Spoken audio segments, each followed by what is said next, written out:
Hello everyone, how are you doing? This is MD Tech here with another quick tutorial. In today's tutorial, I'm going to show you guys how to change the password of your user account on macOS.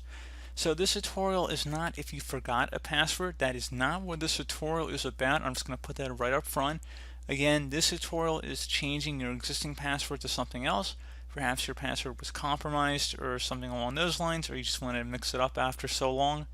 Well, in today's tutorial, I'm going to show you guys how to change it. So first thing you're going to have to do, make sure you're signed into your MacBook, and then you want to go select the System Preferences button down in the System dock. So go ahead and left click on that. Select Users and Groups.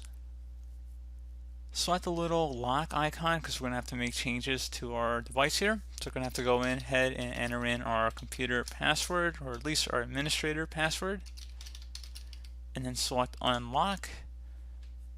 Then where it says Change Password, you can see I'm an administrator. Again, you have to be an administrator in order to do this. I'm going to go ahead and select Change Password. Have to enter in your old password.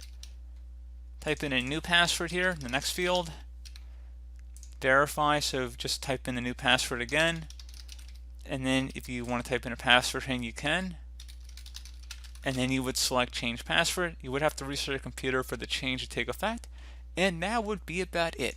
So, as always, thank you guys for watching this brief tutorial. Do hope that I was able to help you out, and I do look forward to catching you all in the next tutorial. Goodbye.